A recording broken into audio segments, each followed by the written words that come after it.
Let's go to Explosive Ed Robinson. We always like to get you updated with what's happening in the world of rock, and there's some good stuff to talk about today, so go ahead, Ed. Oh, indeedy. We begin with that ongoing soap opera that is Woodstock 50. Yes! They've lost their venue. Has Michael Lang waved the white flag yet? I don't know. I think it was Nick Carter on Feedback today that he compared Michael Lang to the Coyote from the Roadrunner and Coyote cartoons, where he's just trying, but everything he does just fails. You know, I think I told you guys this story a week or so ago. I broadcast this show, if you listen every day, from Woodstock, because I was there for a TV shoot. And John Sebastian I interviewed for TV for my Access show, the new season coming July 7th, 9:30 Eastern, by the way.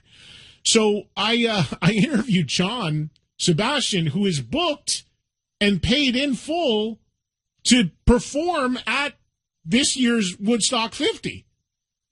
The irony of ironies, if you were listening, I mentioned this, was that he was not really supposed to play at the original Woodstock, and he really didn't even get paid until after the record came out to be a part of it. Now he's likely in a situation 50 years later where he will be paid for a show that did not happen. So, I mean, he doesn't think it's good. I don't think a lot of people at this point think this thing's going to happen. And what is it? They're out. I mean, what are they, 2 months out?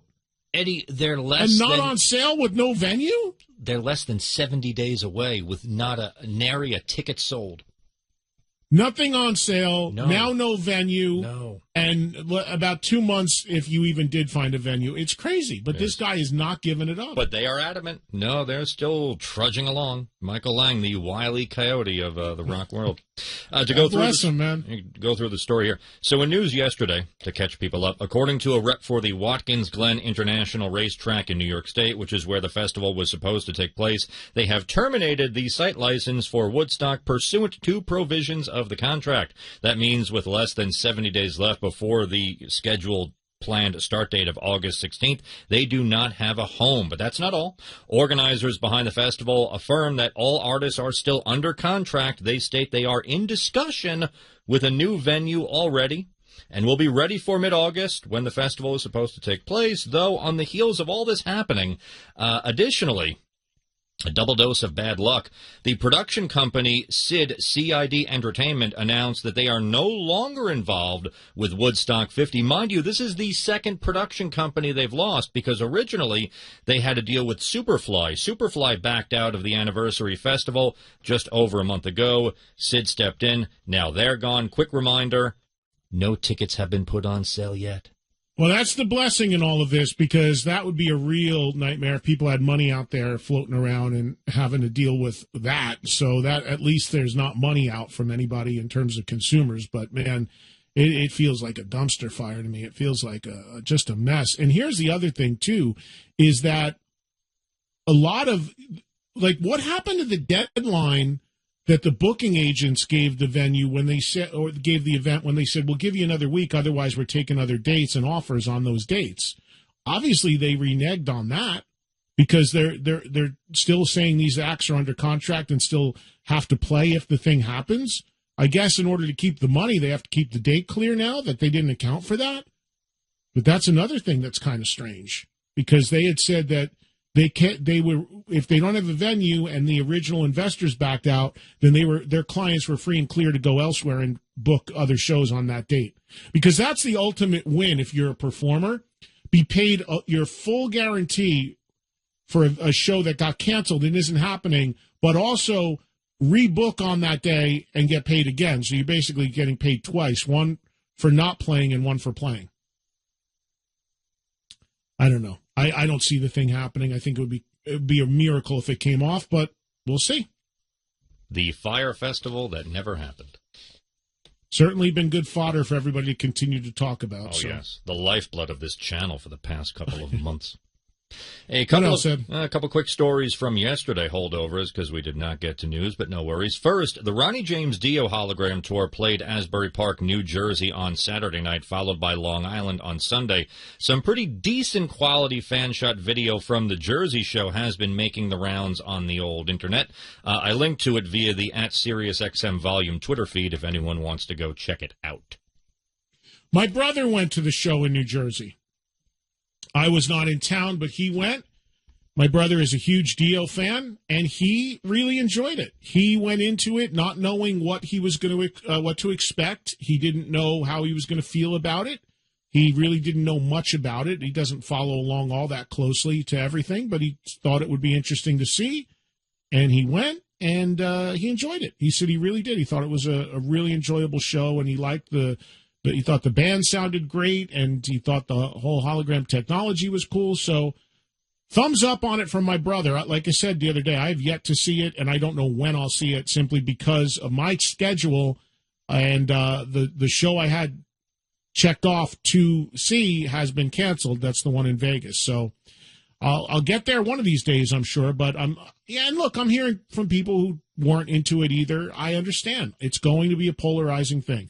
People are going to fall on either side of it. So it's interesting to get reaction from people about it when they actually see it in person versus what it looks like on video and YouTube, which I'm sure doesn't do it justice. No, I was very torn. It looks like a video game version of Ronnie James Dio singing, but I wasn't there, so maybe a different experience if you're in the audience. Yeah.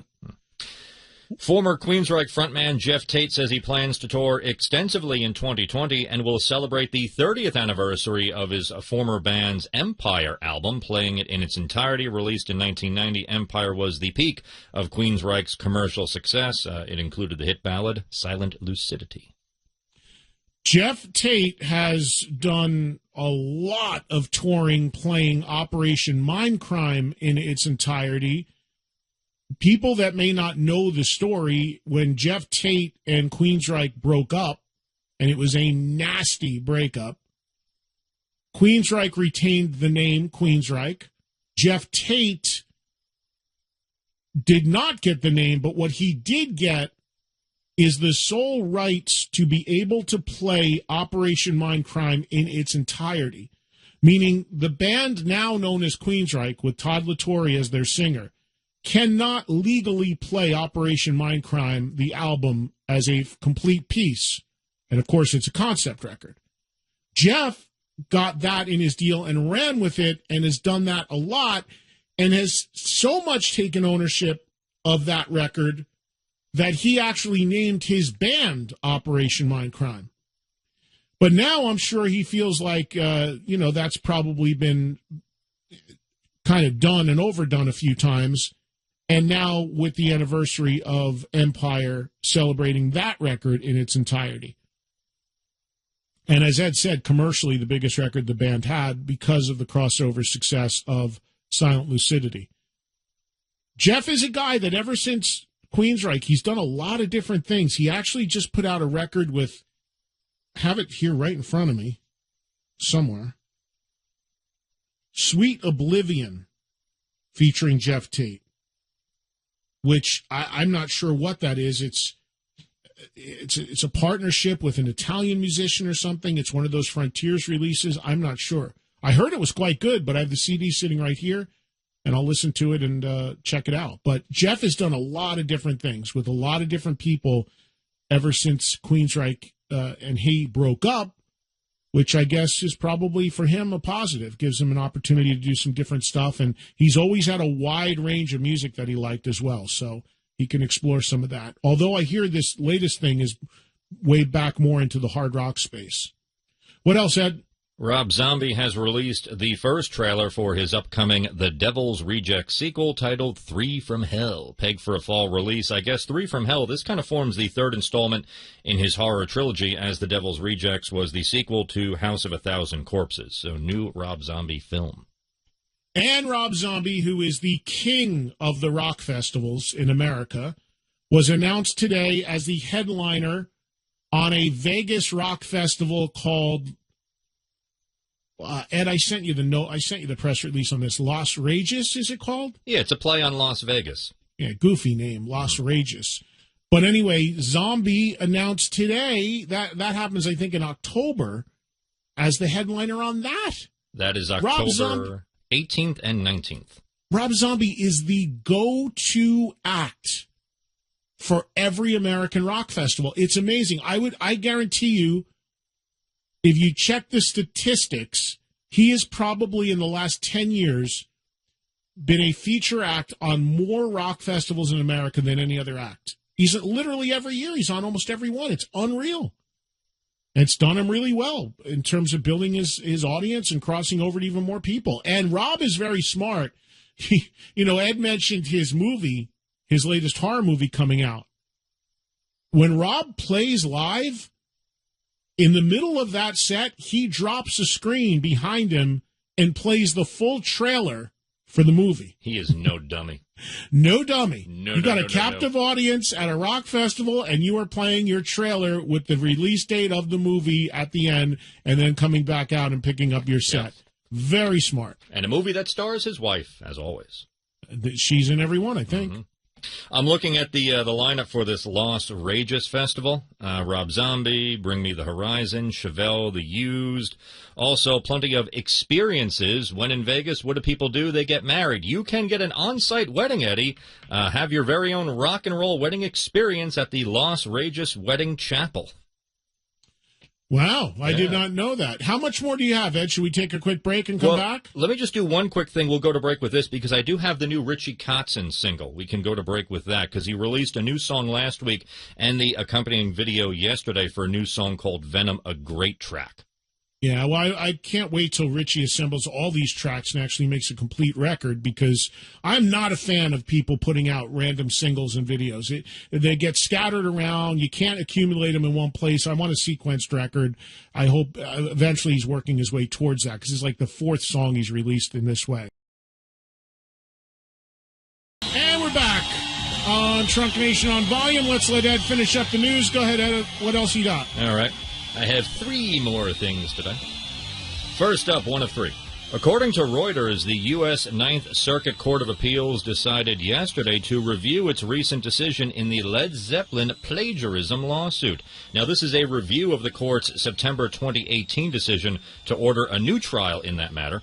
They will begin hearings on it in September. If you'll remember, the lawsuit revolves around the accusation that Jimmy Page lifted the opening riff to Stairway to Heaven from the song Taurus by the band Spirit. The lawsuit was filed by the estate of late Spirit guitarist Randy Wolf. Can't believe this is still going on. And it's going to be for quite a while.